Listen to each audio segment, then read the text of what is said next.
That's nice. Brilliant. Spot on. Okay. Yeah. Yeah. Dead on. Okay. Spot on. Joe can You started. marked once or twice, but indeed 3 times. Gets away from the shackles of the Waterford defence and moves forward and sits straight between the posts and over the bar. Yeah, Marty, great start for Joe Cannon. Thinking about him personally, if he retired, having not won the All-Ireland, there was a part of me and maybe part of the group was like, you'd love to help him win one, you know, being awful travesty, you know, to be saying, oh, sure, they had no one there to help him win one, you know, that kind of thing. Are they about to win the All-Ireland hurling title? Is the famine over? It's over! Galway are the All-Ireland champions 2017! Can you believe it? It was like a pressure valve just releasing. And say enough was enough, you know. We were sick of losing All Ireland's, like. Little taster there from Joe Cannon's Lake Regale, and I'm delighted to say, really one of the great hurlers that there's ever been is here in the studio. He has told his story with Vincent Hogan. Joe Cannon, my story. Welcome. Cheers, Joe. Thanks for having me. You've done the late, you're doing the rounds. Yeah. It's all going okay? Yeah. You're a step up now from the late, so. Oh, listen. I'm going to jump around a bit. Can I start on a mad kind of a story where I was telling the lads about it earlier and they said, you might have that wrong, but I don't have it wrong. So... Right, I'll make sure whether you have it right or wrong. So, I noticed it, by the way, 2012. Look, I guess it was your age as well, 23 into 24, you start filling out and being stronger. But you definitely, with Anthony Cunningham around that time, looked peak of your powers and fit as hell. And up until that point, you were dogged with injury. You'd played a lot of hurling, obviously, as a youngster. We're talking sciatica, plantar fasciitis. It's a bad combo. It's no fun. You're kind of a cortisone fiend up to Aina Falvey, night, noon and morning. And almost at the end of your tether, someone says, go and spend a week with Ian Law. Ian is a chiropractor. Not just that, he's an equine chiropractor. So you got to the end of the list and it was like, go work with the dude who fixes horses and spend a week with him. Yeah. And take it from there. Literally, that was it. Like, that was like, I would have done everything. Like plasma injections, the insoles for your shoes, all that sort of stuff. Different types of injections, everything I done. I would have slept with like my feet, my toes like pulled back towards me like a kind of a sock of a thing, just to like keep stretched of my foot. Sounds erotic in many ways. Oh, it's it's not nice. It didn't last too long, but like I'd done everything, and it was just by chance one of kind of a family friend, and it literally just freed me up. Thought it was interesting. So you went and hung out with Ian Law, and he might have only worked on you a couple of times a day for 3 times a day for like 7 days. Yeah. So I saw him like 21 times in the week. Hips out of alignment, things like that. He's working his magic. I thought it was fascinating. You start going to the toilet a lot. It's like this fluid comes out. Yeah. I started like peeing basically, and just like I couldn't stop going to the toilet and just water. But you lost 2 stone over a period. About of the next while, like Isn't it mad where your career might have been if you hadn't randomly gone to a fella who fixes horses? Yeah. That's the truth of it, because like it was injuries kind of freed up then. So a lot of stuff, even in the next couple of years, where I would have felt, oh geez, I have a tight hamstring or something like that, I would have always kind of got my back in check then.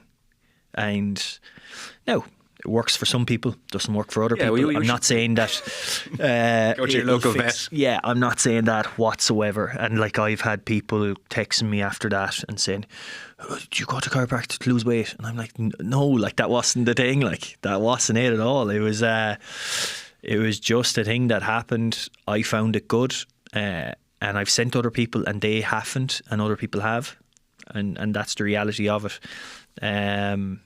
Like if you ask most physios, they'd say stay away from chiropractors. But it worked for me definitely down through the years. Whenever I had anything, it was always my back was the issue, and it was just tightness. And I would have been probably driving a lot at the time as well, and stuff like that, and big miles, and I still do. But chiropractors seem to work for me anyway. I'm going to jump in at the deep end, if that's okay, because your book does, and it would be wrong to talk about the book without talking about your mother, who passed away in 2022. She had a long fight on and off. What jumps off the pages, and I'm not surprised given that 2022 is not long ago, the grief still seems incredibly raw, you know. And I thought of David Clifford's interview with Malachy Clerkin last year, and he had a line which has stuck in my head ever since. Both my parents are alive. I mean, you hate to even think of these things. But he said, David Clifford, that is, I can't believe this has happened to my family. Yeah.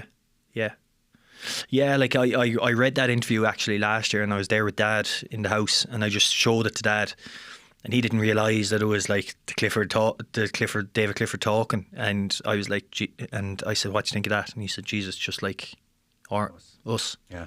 Do you know? I literally read that interview and I was like, geez, that's just like Mum. Yeah. That was the exact same.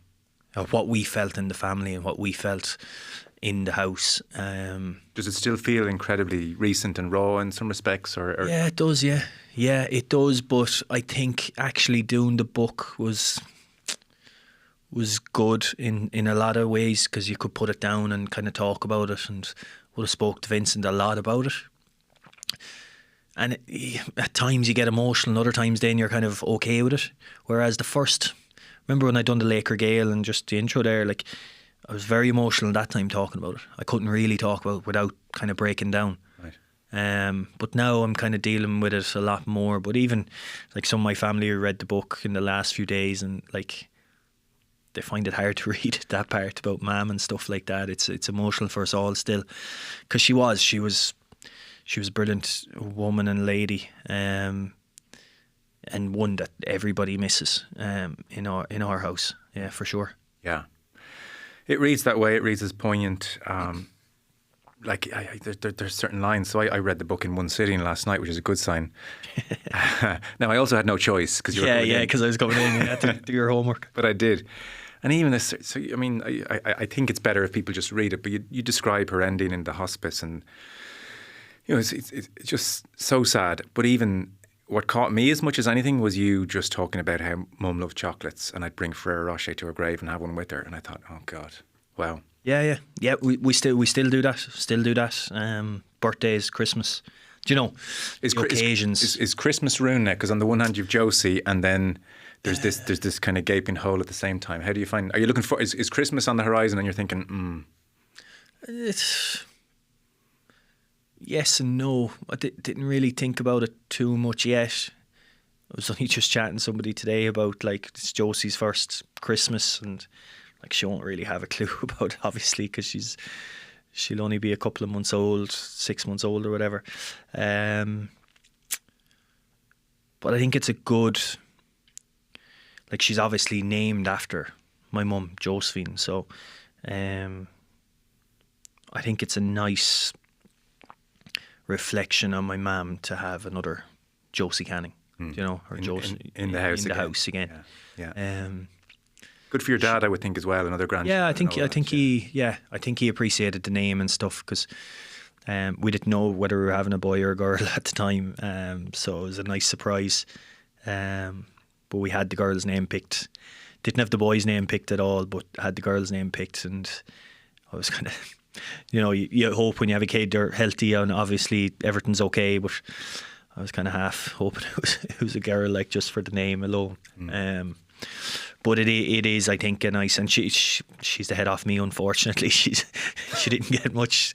Meg didn't get much of a C in with the looks, so she's very like me and a little bit like Mam with the blue eyes and stuff like that. So yeah, it's a nice remembrance. Yeah, you say in the book that you have a faith, and as a household, the rosary would have been said growing up, and that's still very much a part of your makeup.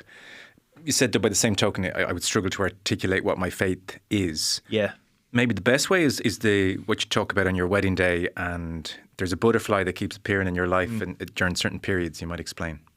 Yeah, like when we got married in Monaleen Church in Limerick, Castletroy area, and yeah, Father Tommy was talking about kind of Mam, and next thing there was this butterfly at the back of the altar, up in the church, and it was flying around, and when he was talking, he didn't see it because he was looking down at all of us, but everybody else was looking up to the right, like up at the back, and he was like, what's going on here, kind of a thing. And it was the 25th of November, 2022, so like the chance of butterfly being in a church in November time is pretty slim. And then when we went through IVF for Josie, and we were very, very lucky, obviously, that Josie's here through that. We know how difficult it can be, but all the way through all the injections and until Meg was pregnant and we got the positive news, there was a butterfly in our house, literally in the house, non-stop, in the kitchen. And then once Meg got the positive news, it was gone. So like, yes, is that your fate? I think so. Because for me, it's a sign. Like, but other people have be skeptical about those kind of things, right? And that's fair enough.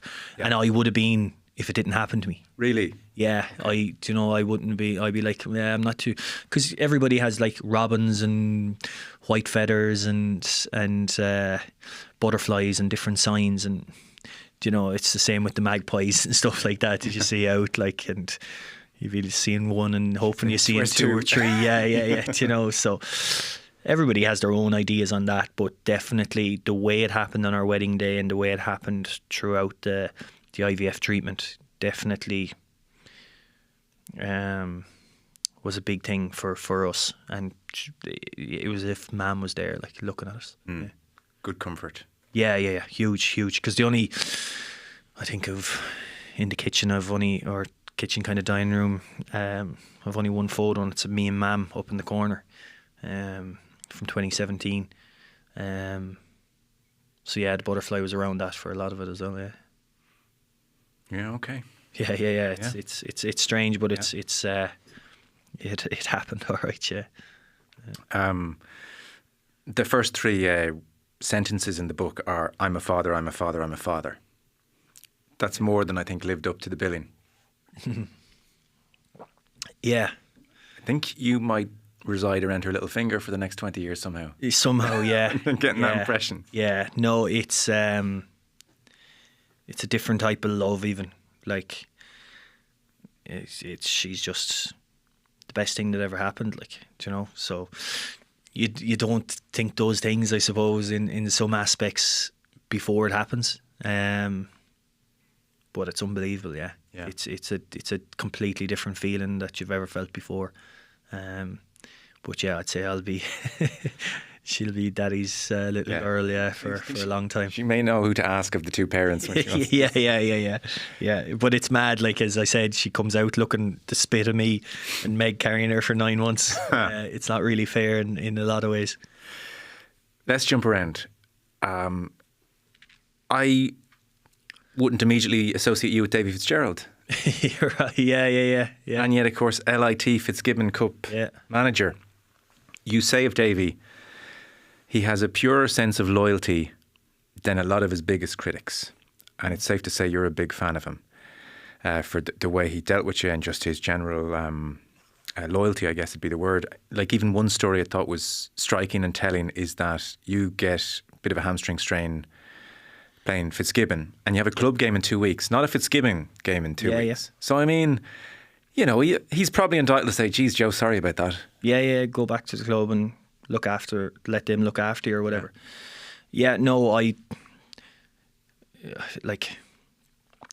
be fond of him in a lot of ways, but we disagree with a lot of things as well. At the same time, we have that mutual respect that we went to battle with each other with the Fitzgibbon, but we went to battle against each other a lot of the time, more so than Anton. But I know the Davey Fitz probably off the field that people don't really see. Yeah. There's the Davey Fitz that people want to see in the camera and stuff like that. But no, I have good time for him. Yeah, like he brought me down to like that instance where I pulled the hamstring. White's in Wexford was the first like cryotherapy chamber back in the day, And he brought me down the following day, like down there, and looked after, like, you know, made sure that I was getting the best treatment so I'd be available for the club. And like, he didn't have to do that, you know. But then, like, he'd do anything for you when you're with him. Like, I'm sure if you ask any of the Wexford lads, like, they loved him. Like, you know, the stories of them lads coming down to his house and getting him to come back and stuff like that. And but when he's against you, then he wants to beat you. Like, about that, because you know, you do side by side, but the loyalty he had for you when you're with him next to, well, when you're against him, you remember him sending David Fitzgerald on to man mark you, and like, he's on the sideline and the language is raw. He's letting you know exactly what David Fitzgerald's going to do to you and what he thinks of you and all the rest of it. And you sort of laugh at him because that will annoy him even more. But you said, I respect that about him. I was kind of thinking, I get it, but I would look at Davey sometimes and think, well, you don't have to be that way either to your opponents. So I thought it was interesting. No, I respect that, and I think you can respect it. I don't love it about him. There are other ways. Yeah, and that's fair enough. But I respect the competitive nature in him. Like he said to us, like, one of the things you live by is kind of like, nice guys win F all, like, you know. And there needs to be that little bit of not a nastiness in you, but like that competitive, that it's either me or you, and it's kill or be killed, like an edge. Yeah, an edge. And you agree with that? Yeah. Because I always played on the edge, no matter what. Like, I hated losing. Like, hated losing, even if it was a training. Oh, we'll get to that. You're grumpy. Yeah, for sure. Yeah. Because it's interesting, people may not realise, maybe they knew already, but like sort of a homage to the Wexford boys, there is a time later on in your life where you turn up at Davy's house with my waddy and biscuits and say, come and manage Galway. Yeah, like the God, we had meetings in 19 when Micheál left, and like there was a couple of names mentioned by the players, and Fitzy was near top of the list, and because I obviously worked with him and knew him, they asked me to kind of just pop by the house to see if he had any interest. And he stayed with Wexford. It was the time people were saying, geez, he might leave Wexford or whatever. So we tested the water, but I think the Wexford boys kind of rang him and kept him on for another year. Because I don't know if it's fair or otherwise in Davey, but people would say about him now, people would say about it and do say, the game's starting to pass him by and his tactics ain't what they used to be and this kind of stuff. He's yesterday's man. That has been said about him. Yeah. And that strikes me as maybe a touch unfair. To be honest, right, I think he's probably trying too hard. That's my own honest opinion. I think sometimes he can overdo the tactic side of things. And maybe people are funny, but if you look at his managerial record, it's fairly impressive when you put it up against different people. So you have to respect that as well. You know, he's got results in a lot of places he's gone to. Yeah. And obviously, realistically, very, very unlucky with Waterford this year that they didn't get out of Munster. And so I respect that side of him. As I said, I don't agree with everything he does. But there's their mutual respect from what he done as a player and what he done as a manager, for sure. Yeah. I don't over-egg the next point, and it may not even be the case anymore, but there was a time, I suspect not least when you were a hot young thing coming through, where you said the inter-county environment was almost a bit safer than the club environment because there were more people around and there are cameras and there's a degree of like lawlessness sometimes about the club. I'd forgotten about the Loughrea 06 match until I reading last night, and then I looked at the photograph again, and there is a photograph, people can see it, of you've been dunted onto the ground and you're lying on your back, and there are studs coming towards your face. There's a knee cocked and it's going towards your face guard, and it's going to go through your face guard and cut you. And it's interesting, you note in the book as well, the video of the incident shows that the player in question took a detour to get to you. He wasn't running over you and you happened to be there. It was a sharp left. Always gone the opposite direction, yeah. Yeah.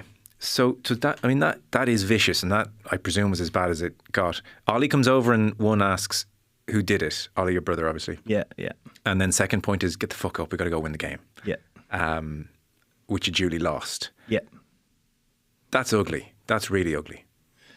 Yeah, it is. Commonplace. That's right out there, I presume. Or was your experience at club colourful? No, that was a bit far. Like obviously, when you're getting stamped on the ground. No, nothing really happened like that any other time. To be fair. But yeah, that's the facts. You can see it on video. You can see it, like the photo paints its own picture. But obviously, the county board didn't think it. No. At the time.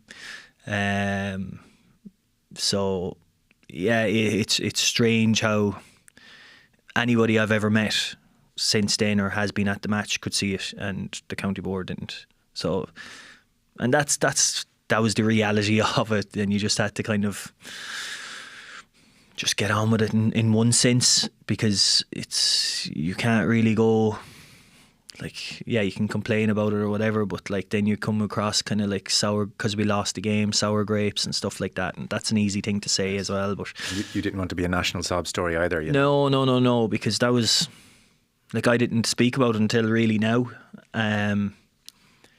That's the last thing I wanted was, oh geez, poor Joe, and oh, he's crying about it now, and he's not able to look after himself, and yeah, you know. Well, you might have set yourself up as a target then. Even Yeah. So I think staying out of that and not commenting on it, there was that unknown a little bit then of like, how will he react? Do you remember being like livid about it and disgusted by the whole thing, or as an 18-year-old did you just kind of get on with it and park it?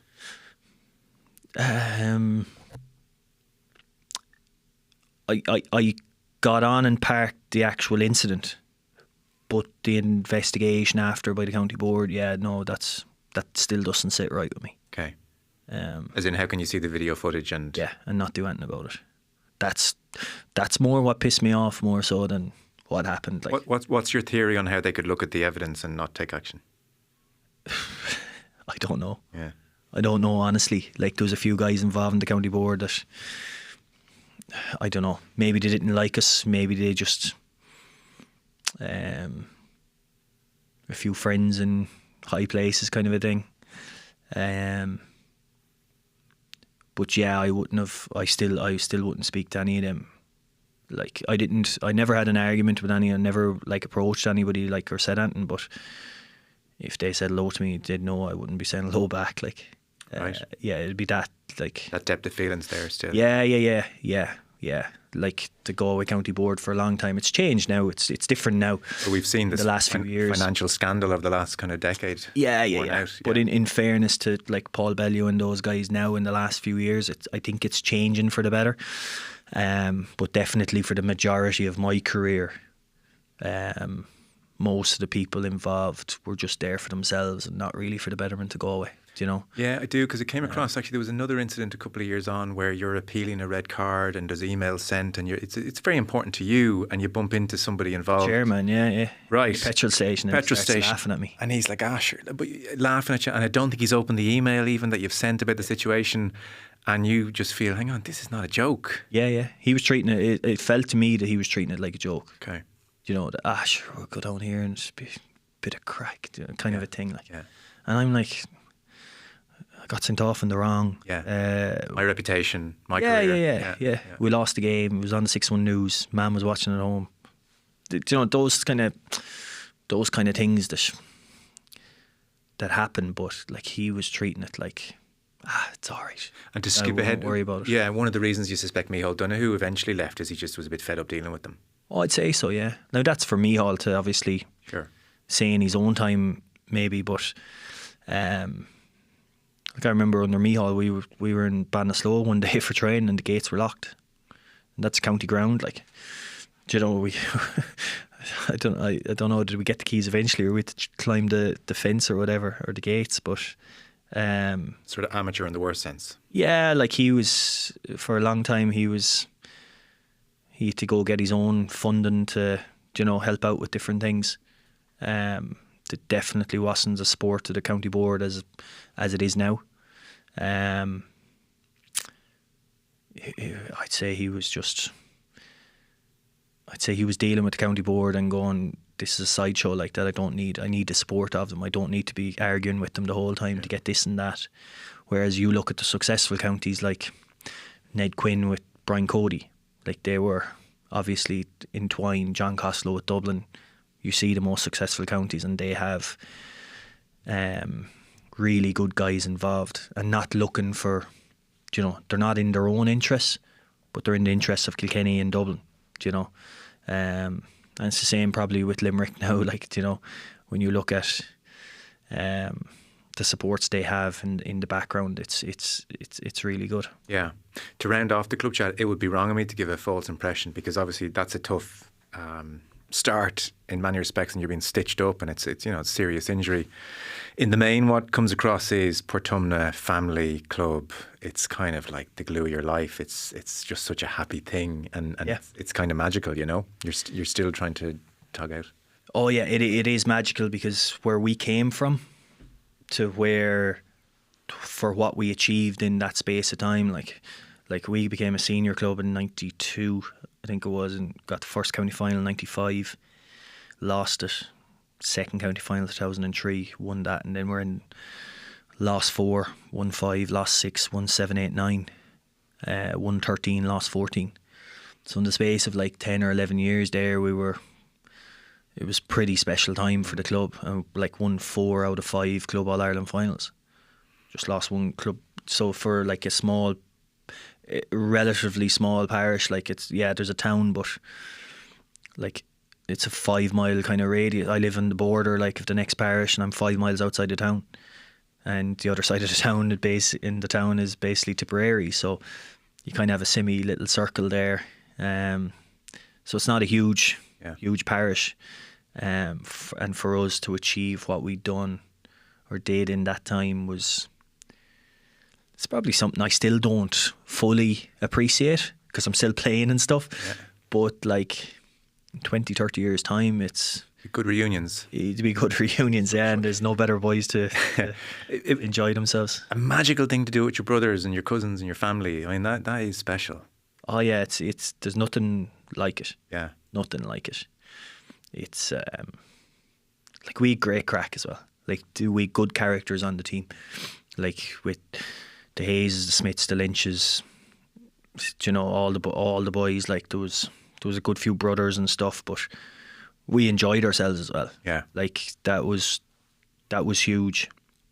Even at the book launch the other night, there was a good few of the boys there, and Eugene McAtee was our full back, and he was there in the middle of it, and the boys have good crack together still. Yeah.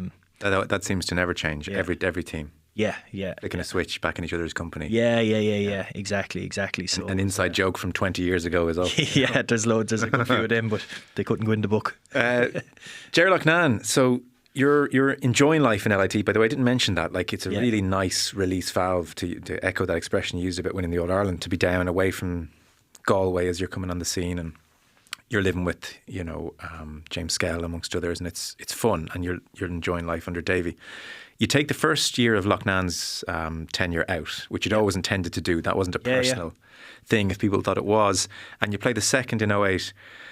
So in his 2 years, and obviously the whole country was interested in Loughnane, Galway for obvious reasons. In 2 years of Loughnane in charge of Galway beat Laois and Antrim. Yeah. And you say in the book, he never forgave us for not buying into his gospel. Why didn't you buy into his gospel, do you think? I'm not too sure why. Some of the stuff was a bit mad. I think I say even that there was teams announced late, and even before that Cork game, he was picking the team, and it was you were just looking at it going, does he know the team in the dressing room? He told Chunky Hayes to go in and mind me in the full forward line, senior intercounty hurling. You're thinking here, I can mind me up myself, and Chunky was probably thinking, geez, I can hurl as well a small bit myself. Don't have me minding Joe. So stuff like that, and not heavy on tactics or modern. Not really, approach. but there wasn't really a whole huge thing on tactics at the time either. Fair point. When you look back at that stage, not as outdated as it would be today. No, not for sure. But then there was still, like, Louis McQueen told us one day that his kids don't even know him anymore because he was giving so much to us. Like, Yeah. which that's like, Not my problem. no, but that's a bit of a, like, of course your kids know who you are. Like, you know, you don't, Okay. you're not spending that much time with us, you know. So there was stuff like that we just found funny. As opposed to impressive, which is what you want. Yeah. No, for sure, his team talks and stuff like that were good, but at the end of the day, we probably did we have, like, I was with the Dalo there at the start of the year, the Clare supporters club thing, and he was like, if you don't have the paint, you can't paint, and he was like, Clare have the paint, so they can, you know. And it's probably the same. You need your players as well. So realistically, were we good enough as a bunch? Probably not. Okay. And that's myself included. Like, I'm obviously saying myself, but like, you need the players as well, you know, to win these things. You can't just say, oh, it's all management's fault. Sure. Actually, that's and there's a theme right across where you talk about different managers. To be fair to you, that is often in the explanation as to why it didn't work out. It's not, it was all his fault. I thought it was odd because I suspected Loughnane one way or another would be a great man manager. I thought it's really odd that in the course of an entire season, you say in the book, you don't actually remember, and you're new on the scene, you don't remember him sitting you down for a one-on-one conversation ever. No. Unusual approach. Yeah, well, I don't know. I don't, to be honest. And maybe that was a little bit because I didn't go in the first year. And he was writing stuff still about me that year. I think he said I'd never make it, basically. He can win Fitzgibbons all he wants, but I'm not even sure he could make it intercounty. Yeah, exactly. Okay. And maybe he kind of stood off me a small bit. Well, no, I didn't bother me, like. But yeah, I never really remember him coming on. No, I'm sure he did and go, you know. How are you? Yeah. But it's that. Let's have a chat. Small chit chat, like. But let's have a coffee and get to know you a bit. It's your first year into county. Let's talk. That kind of. Yeah. No. Jeez, no. I don't think that'd be his thing. But, yeah, no, I never found that with him. But, like, as I say in the book, a lot of the stuff he probably said about Galway, if you're being 100% honest with yourself, sometimes he was right. Like. Yeah.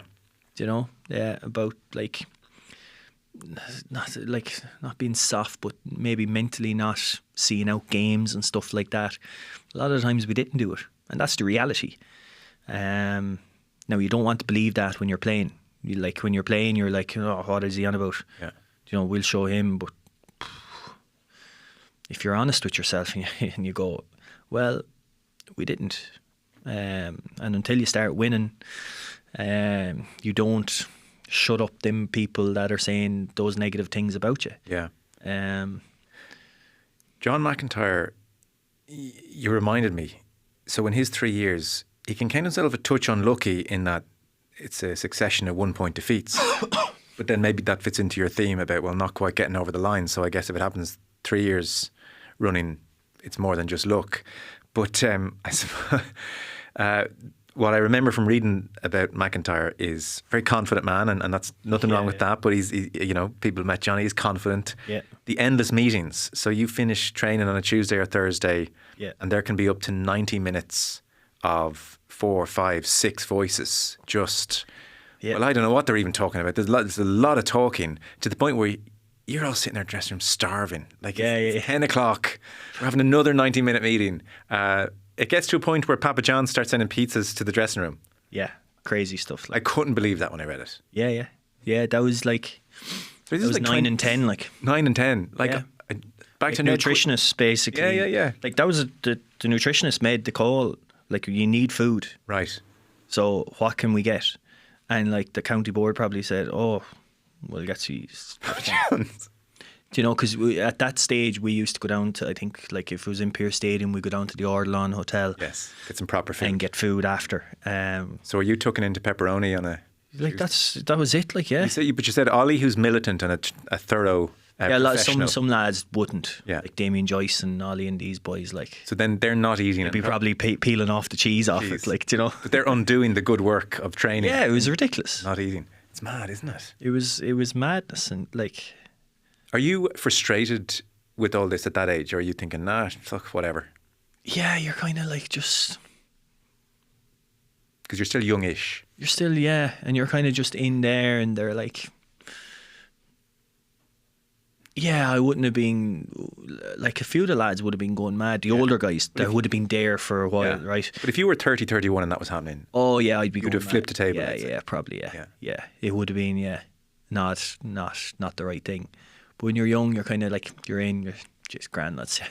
Bit of pizza. Pizza's nice. Yeah. But, yeah, and that's what happened, like. But Mac, John Mac was, he was good in lots of ways. And we were maybe a little bit unlucky at times with him. that was around the time, and you reference it in the book. I remember the day, actually, I was working that Saturday when the famous Brendan Linsky, No Lane, Conor Hayes interview, I think it was in the Irish Independent, actually. Yeah. Yeah, and so it was ahead of a Dublin game. It doesn't help that you then lost to Dublin that day. Yeah. But they really went to town on you, like things like afraid to put up their hand and catch a ball, they might hurt a nail, this kind of stuff. And it was around that time that reputation for Galway was really kind of embedding with the public. Yeah. Soft, mentally weak, etc. Yeah. Well, Linsky was involved with Lucknan as well, like. So maybe that was a bit got to do with it. Conor Hayes was there before as well. Like, all these guys, it didn't help. No. Doesn't help when your own county men are going against you. Why they felt the need to do that, I'm not too sure. Like, there's other ways of going about it, do you know? That certainly wasn't going to make us any better. Yeah. It would probably even put worse thoughts in our head I'd say so. in some ways, and add to the whole fuel of everybody else talking about it. But it was funny, like, I kind of forgot about that thing until Vincent reminded me. Oh, of it. did you? Okay, Yeah. interesting. Because I would have paid very little attention to lads like that.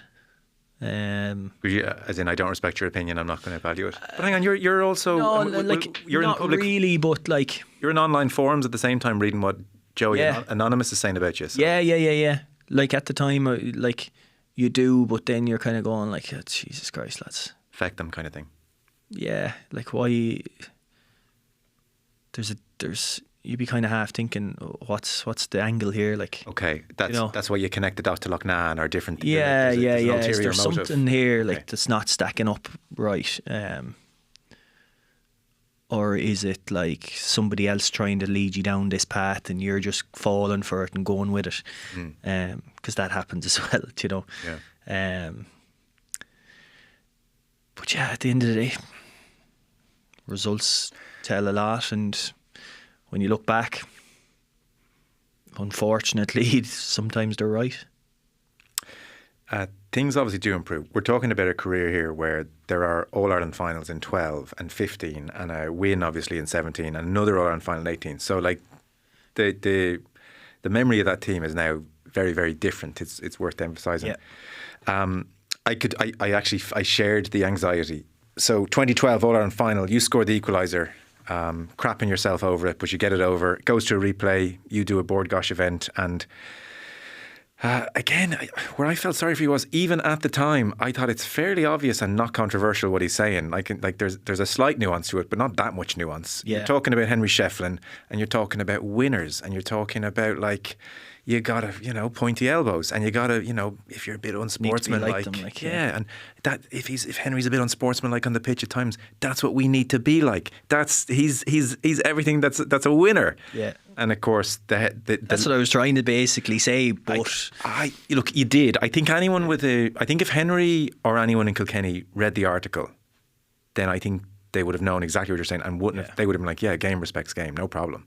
Yeah. But obviously, Cody and just that name, they would have that twisted word, it. like, yeah, it was, definitely. I I would have done it myself. Yeah, they would have used it. But so you get a phone call or a text the morning that lands in the papers before the replay. Yeah. What the F have you said? Yeah. And you're like, oh no, turn on Ireland AM, they're talking about it, boom, all it goes off. Yeah. What's interesting is, well, two things. I'll come to your relationship with the media, but first, Kilkenny win the replay. Yeah. You have a quick word with Henry on the pitch. Listen, no problem. He's happy enough anyway, but no yeah. problem. I don't suspect there was a problem.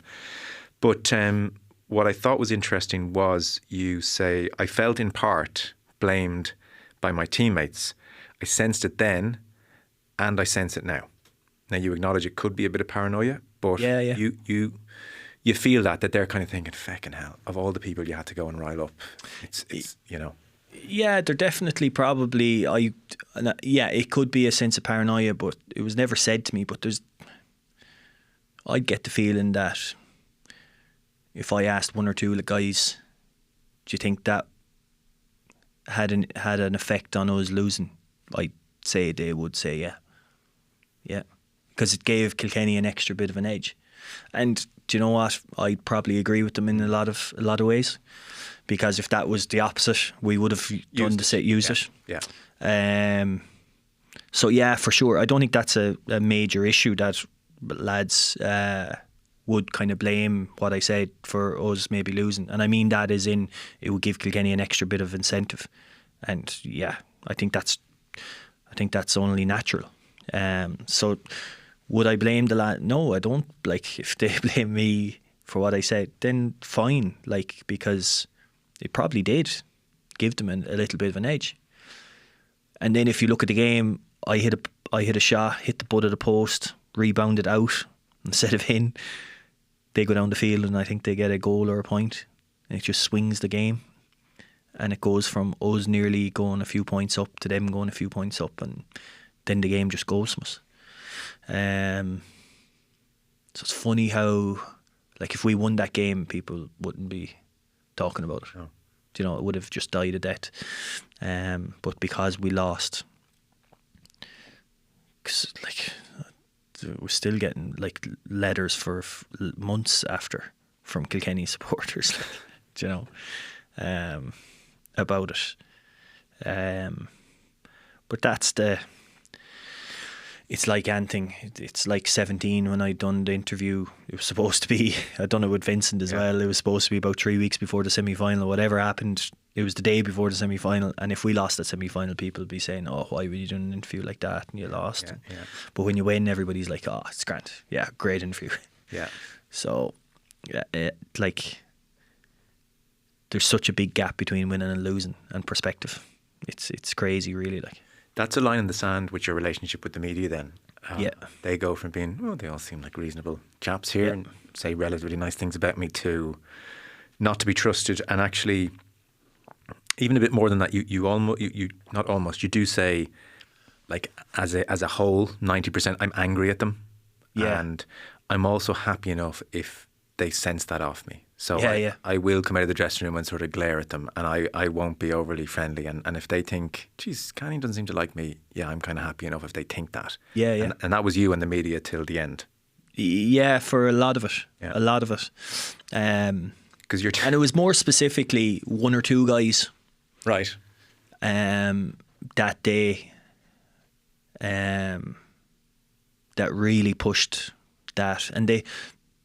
And I did question him at another event, and he kind of like, he had a smart remark to me, and that really kind of. Okay. And I could see, and I was in front of other journalists, and I could see the rest of the journalists back him up. That's what then. I was like, oh, they all think, you know. I think it was right. I think you caught him in the book as saying, well, look, Joe, you said it, and then what annoys you an hour later is you're like, well, I fucking did say it, so. I did say it, but not in that way. Yeah. Not in the way he portrayed it to mean. Yeah. He left out, we need to be like Henry and right. Okay, that's the crucial aspect. That's what annoyed me. But I shouldn't have said the unsportsmanlike word. That's at the end of the day, that's the reality, and I shouldn't have. But that's the naivety, I suppose, of a young fella in some ways. But I know it's funny. You're only 23 then. Like you just felt you'd been around so long, and so the media thing is a fuel for you. That comes across, like things that are said, and you take it and you use it. The media was changing at the time as well, because like social media was coming on around that time, like Twitter and stuff, and then online. Yeah.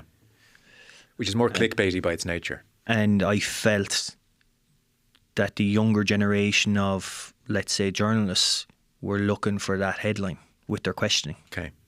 So, like, there was loads of days when I'd be at a Borgosh Energy event or whatever, a launch date, and there'd be a few journalists in it, and I'm sure you were there in your days at different things, but 3 or 4 guys would ask questions and be fine, and then there'd be one guy that would ask a question, and you know straight away he's looking for this headline, and that would just, I'd be gone then. Shutters down. Yeah, and it would ruin it for everybody else. And I'd say they would have sensed that a lot. If I sensed that a guy was looking to kind of create something from me, I'd be like, here, sorry guys, that's it now. Yeah. Forget about it. You're not getting much off. And because I actually enjoyed being honest.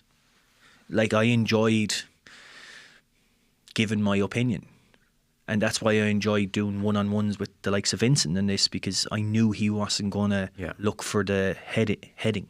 He was more interested in actually just creating a story and creating a piece that is worthwhile, rather than creating a clickbait. No, you could tell it really rankled with you. You just thought it was really frustrating, and that probably extends to the way you talk about just being quasi-celebrity. I know you'd balk at the word celebrity, but being well known, being recognised, how the public interact with you, people, camera phones, all that kind of stuff. Yeah, that doesn't come easily to you. You are not Joe Brolly, friends wherever he goes, really at ease, and really like a classic extrovert, enjoys the conversations and the small talk, and you're more in the introvert. Yeah. It's not to say you can't do it, and I've never found you to be in any way unpleasant anytime. We don't know each other well, but I suspect, like a classic introvert, it takes some of your energy, and you get home and you're a bit like... Yeah, like I would have been very shy when I was younger. Like, being the youngest of 7, it's kind of like... You wait your turn. Yeah, well, in some ways, yeah, but I would have been very shy and quiet in a lot of ways. And my personality was never to be argumentative with anybody either. So if it's like that with the county board, like, I would have never went up to anybody and had an argument with them. I'd rather bite my mum always used to say, bite your lip now and just, that's it. Just get on with it. So it's the same with the journal. I wouldn't have really been argumentative with them, but I wouldn't say anything. And they'd probably know from my tone more so than anything. And the same with if I... and that's always the way I was. I always felt it was probably better to say nothing and more of a... You're saying something by saying nothing in some ways, I suspect they got the message. At one stage, your dad says to you, obviously when you're coming home, you've read stuff and you're complaining about what so-and-so has said once again, and your dad, who loves his hurling, by the way, like that is a lovely aspect of the book. He loves your Fitzgibbon days, him and Uncle Frankie down the car, watch the matches. Christ, Joe, everybody can't be a prick.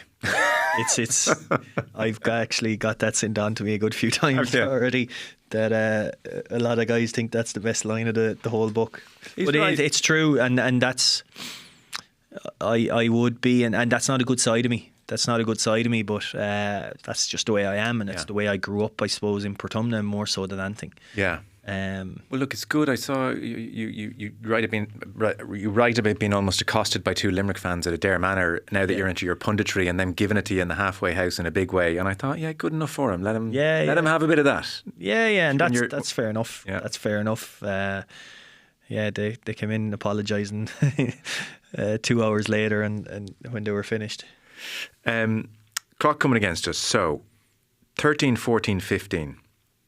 And again, that's that period right before 15 is an All-Ireland year, and 17 and 18. Like, to state the obvious, I don't need to state it, but like, you're doing miraculous things on a hurling field a lot of this period. I mean, there's a reason that lots of people, when they're talking about the greatest hurler of this century or of all time, you're in that very elite, there's no questions asked that you're part of that conversation. Impossible to pick one, but you're of this level. It's a phenomenal thing.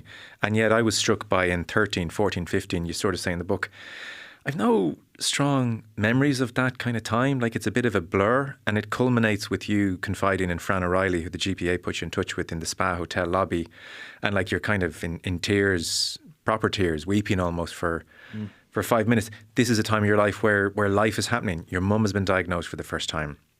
You are leaving work early 2 times a week to travel all the way down to Galway for training. You feel guilty about this. You don't like your colleagues seeing you this kind of liberty.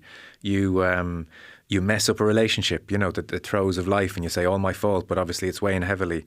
And the captaincy is taken off you. But also it's not taken off you in a conversation. It just kind of, in the league, drifts over to somebody else and then sort of stays there, and it's not really spoken about. So all of these kind of things, and then, boom, you're in tears, just... Yeah. But again, from the outside, I'm looking at Canning around this time going, geez, the boy's good, you know?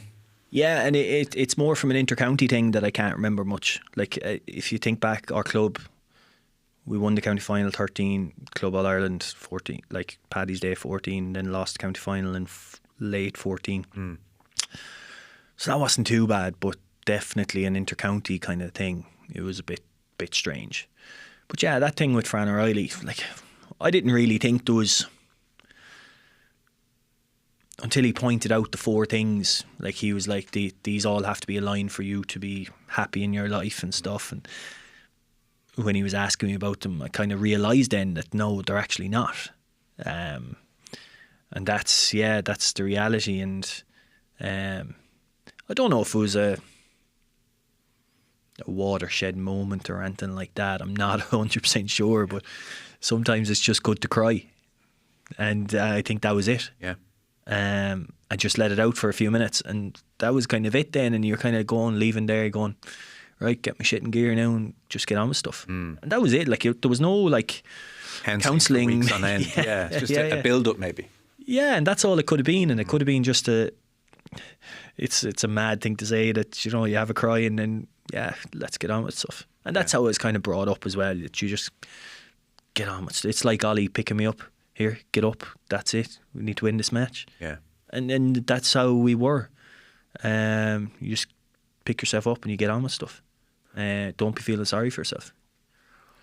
Anthony Cunningham, I think people are generally aware in the kind of heave against him, the 26-6. You're one of the 6 who's saying, oh, no, Anthony, I think we're doing okay here. Less so his backroom team. Yeah, well, yeah. There was some things you needed to change, all right, yeah. But you do say, as you lead into Micheál Donoghue, rightly or wrongly, Anthony's gone, and now we have to justify the execution. So that's the mood, I suppose, as Micheál Donoghue takes over. You've had a good run with Anthony. Like, you don't get to All-Ireland finals by being a bad team, but something's not quite right, and the players have the heave. And invariably it drags on across months, and it's messy, and of course it's Galway, so it's in the public, and it's all of that stuff. What is it that Micheál Donoghue does that... you think, if you had to boil it down, what was the kind of missing ingredient that he brought to the party? I think he gave more ownership to the players and put more pressure on us to that we weren't basically looking to the sideline looking for answers the whole time, right. And that we couldn't look over and go, why aren't you telling me this? And using him as a kind of a crutch in a way. How does he do that? He would have done a lot of stuff, like myself and like Davey Burke got captain, I got vice captain, and we were 2 that kind of wanted, and like not necessarily we voted for Anthony to stay, right? So when Micheál came in, then he made us captain, vice captain, and like before trainings and stuff, we would have met him in like different parts. Like if we were training Loch George, we would have met him in the Clare Galway hotel an hour before training, and he'd be telling us, here, you need to have a go at this now tonight, or have a go at these guys, and you need to do this and do that. And I'd be like, oh, I don't know if I can do that. And he's like, I need you to do it. Right. Like talking or communicating to different guys and stuff. So it felt like we were kind of leading the whole thing, whereas in the background he was kind of orchestrating, and he would have done it with different guys as well. Like we would have had a leadership group, that 6 or 7 or 8 guys that he probably would have been talking to at different times, so it wasn't just me or Davey. Like it could have been Johnny Cohn or Joey Cooney or Dahi or somebody. I'm seeing a puppet master here, all the string. Yeah, and he was very good at that. Right.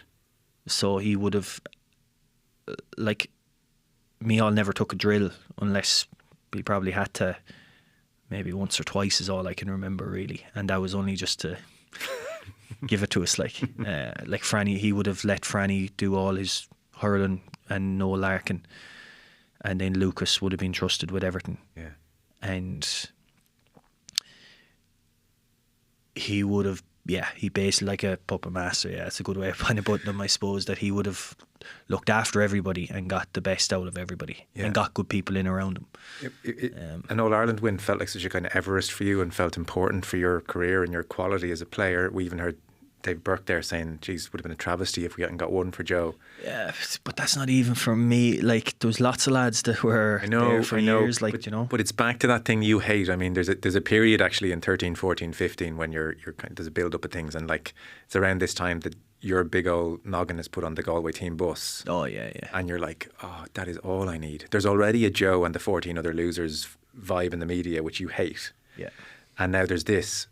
But I think it's a lovely thing the way he says that actually in your Lake Regale. It's not to say there aren't others who it was important. They won in All-Ireland as well. But look, you were a special player, and I think they sort of felt that towards you, and that's okay. Like, I mean, there are different levels, and you were of a certain level, and you'd been around a long time, and the clock was ticking, and it was like, I'm sure he wanted to win it for himself, but part of it was you, you know.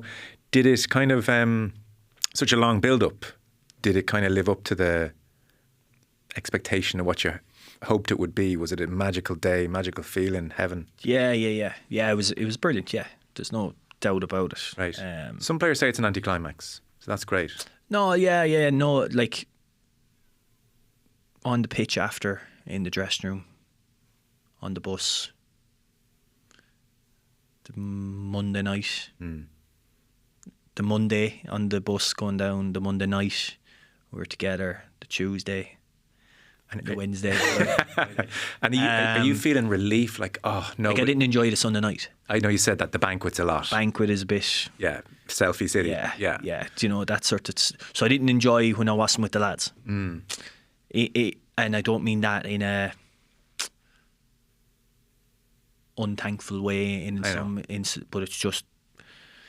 Like, it's a lot. Of course it is, and they're not doing it in a bad thing. No, they're not fruitful interactions. It's quick, and can I have a selfie? And can I have a selfie? And suddenly it's 1,000 faceless people. Yeah. But, to use a terrible analogy, I always remember, and this shows how you and I have lived different lives. But I always remember getting my driving test, and I was walking down the stairs, going, "Brilliant!" And they can never take it away from me. Just that sense of I've done it now, and it's, you know. Yeah. You must have thought that finally. Weight off, relief. Yeah.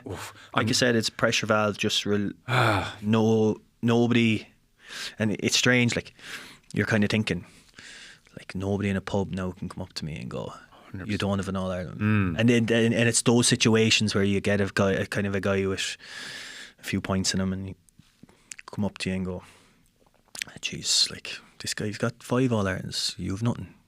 You know, and you're like, "All right, whatever." But you would have been akin to Colin Montgomery, who has to spend the rest of his life being the best golfer who never won a major.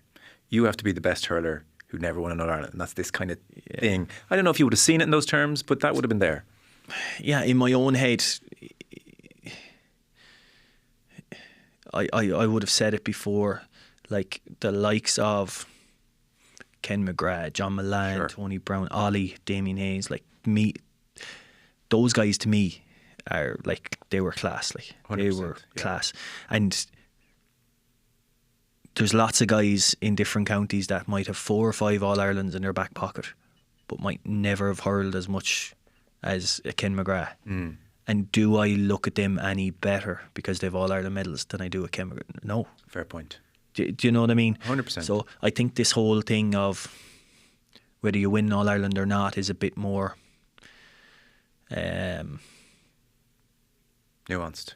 Yeah, it's given a bit too much weight in some aspects, because, like, unfortunately, you mightn't be born in the right county in a lot of ways. And you did feel that way about whether you won one or not, did you? You didn't feel, if I don't win one, this is like my life ruined kind of thing. Yeah, no, I wouldn't have. Like, obviously, it would have been annoying because you'd have them lads coming up for the next 40 years. Yeah, and that's what I But it wouldn't have eaten you in the car alone. No. Okay. No. I wouldn't have been crying about it. Like, Right. Good. yeah, no. I'd be content with, like, I won everything apart from an under 14. And that's all. I can't win that now. So under 14, Tony Forrestal, that was the only, like, 116 minor, 21 senior clubs, Fitzgibbon, Leinster's leagues, you know, everything there was to win. I could possibly win. I've nearly won. Yeah. So it doesn't really. It's not even about like that. It's more for me. It's about what people actually reckon, was I good or not. Do you know?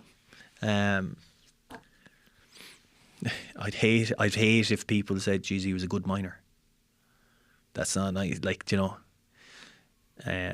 Even when I retired, like, people were saying, like, "Oh, geez, yeah, he was really good at sidelines." Like, that annoys me. Yeah. Because I thought there was more to me than sideline. I think we all no, do. but like you see, would have hated you know, that. some people. Reduce it to that. Yeah. Do you feel you fulfilled your potential? Yeah. In a team environment, I think, yeah. There's obviously stuff that you'd love to have back, like 18, that free in 18. I'd love to. You didn't do much wrong with it, though. I just hit it. I tried to hit it too hard and I mishit it. Didn't trust your swing enough, you said. No, like, yeah, just the distance and stuff and adrenaline and different things. But that's a classic golf thing, is it? Where you try and give it a bit extra, you don't hit it as cleanly. Yeah. Okay. Yeah. So if you were going to get, kind of like your sweaty hands and stuff, and you know, it's late in the game, obviously, and that's one that annoys me. Yeah, that's one thing that probably I think back on, that I'd love to have another crack at that. A lot of it got to do with because I get reminded of it a lot in Limerick now. Gave JP McManus the hurl. Yeah. I like, it was in my car and we were playing and JP was inside, and I just hear it would give you better memories than it gave to me. I think he has it in his bar at home. Like, yeah. A kind of difficult thing for you to articulate, but like, there were times on a pitch where you must have felt, oh my God, I am just, whatever you want, I can serve it up. I'm feeling fit, I'm feeling strong, my touch is good, my eye is in, everything's working here. Difficult to articulate what that must feel like, not least with 80,000 people kind of watching and the adrenaline and everything. I can only imagine what it's like. What are your kind of, when you think into being inside your head and inside your body in those kind of periods, what's it like? There was lots of times when I was the total opposite as well. But on the good days, there were a few. On the good days when you're kind of in that free state and it's just flowing and things are just popping into your hand, right?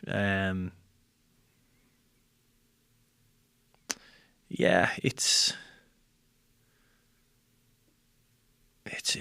just kind of, it's easy. Easy, yeah. Yeah, that's probably the easiest, like the best way to describe it is it felt easy.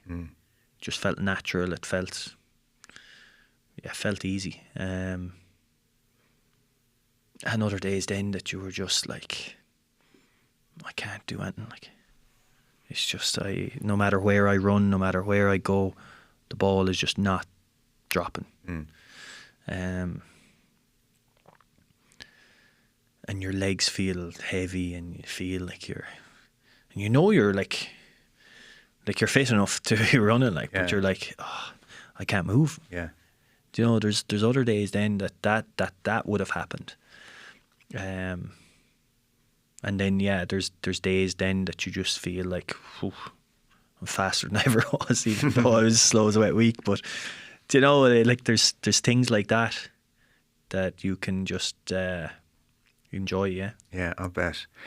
Listen, I've taken up enough of your time. I was going to talk to you about the hurl business, but I'm sure you've done that over the course of various interviews. And what a pity that had to fold with the dieback situation, which is shocking, by the way. I mean, it's just horrific. Yeah. Shefflin, the head said yes, the body said no. Yeah. The last question, I suppose. You say very early on in the book that post-intercounty life never frightened me, Yeah. and that working on my own terms was a big aspiration, like your working life. So are you feeling like really optimistic about the years ahead? Obviously, family life with Josie is kind of wonderful, and there's a good few decades ahead there. But in terms of post-intercounty life, not overly missing it, and working on your own terms, I feel like you're involved with Camille Tyre. Yeah. You're We have 4 franchises. Four franchises, Yeah. okay. And pub in Athlone. We have a pub in Portumna as well. So, okay, so it's not. there's a business head there. It's not great at the moment now. It's tough business to be in. Is it? Yeah. The hospitality sector. Seen a lot of restaurants closures. and bars. It's closing every day. Why? And what's gone wrong? It's just the costs. The cost, the margins are getting squeezed from the bottom. Right. Yeah, there's just like that budget was crazy. Yeah, I saw there was a lot of complaints from the hospitality sector. Yeah, there's nothing to help really. It's just they're rising the cost the whole time, the government, and they're not really helping the other side. Because the closures are worrying. Because obviously you look at the balance sheet, and because of the multinationals and less than a handful of companies, it's in rude health.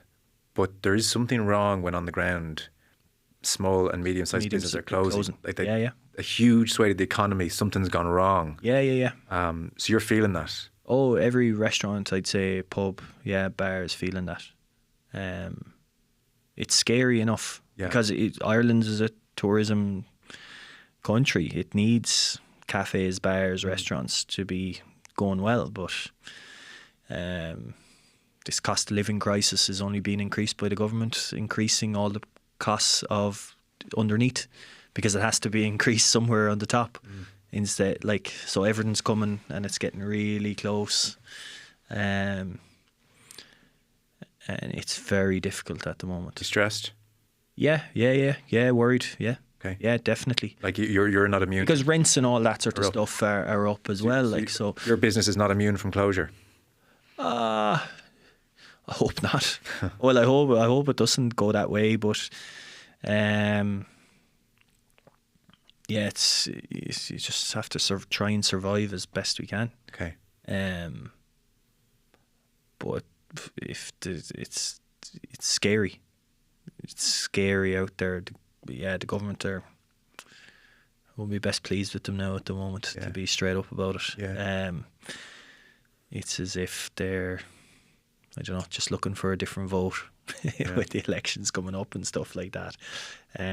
They really need to look at that, because there's going to be more, and there's livelihoods. Like there's places that have been there for 20, 30 years closing. Hub of the community. That's and it's like it's the small rural areas that will really suffocate. Like that's what they'll suffocate, and it's not feasible for places to stay open in a lot of places, and it's going to be worse come next year. Why? With the minimum wage went up and stuff. Like it's gone up, I think, over about 22% in the last 3 years. And yet it's very hard to argue against that. No, I don't argue against it. But it's part of it. They're increasing the minimum wage, which is fine. But that increases the cost of living, because that has to be increased onto the cost of food or drink, because there's nothing coming off the top. There's no reluctance with the VAT or anything like that. And it's funny because on the other side of it, you go into a pub for a bit of pub food now or something, and you see the prices, and you're like, these are just taking advantage of inflation. Like they haven't. That's no way that fish and chips is €20. That's kind of the but thing. The government are causing that inflation by increasing everything on the bottom and not taking anything off to help the business keep it at 15 quid instead of having it at 17 quid. Do you know, like wages alone for places next year is going to be crazy. Right. By just that 80 cent increase, when we've roughly 100 people, so it's like you do the maths, and it's big. Okay. So there's lots of places that'll be really difficult. Yeah. Interesting. Somber note to finish on, but it's yeah. But it's the reality of it. Yeah, because I just thought I'd get a neat and tidy. Yeah, no, I'm loving the business and life's good, and it's tough. It's tough. Okay. Congrats on the book. I hope you're happy with it. Are you? Yeah, I think so. Yeah, yeah. With Vincent especially, I feel like it's me talking. It is. Yeah, sounds and like it's not Vincent, but it is, if you know what I mean. And that's a gift for Vincent, like to articulate it through me. Like a few of the lads that have read it already feel like, geez, did you write it? And I'm like, no, Vincent wrote it. Like, but yeah, I can't thank him enough for what he done. So yeah, it's a lot of it is down to him. Yeah. Well, listen, I suspect it will do really well. It's a great read, and he does capture you and captures the grumpy side and captures the vulnerable side, and all of that is in there. So Joe Canning, My Story with Vincent Hogan is in bookshops now. You've been so good with your time. I know you've been on the media trail today, so thanks so much. Cheers. Thanks, Joe. Thanks, guys. Well, it was great, man. Yeah. Super. Cheers.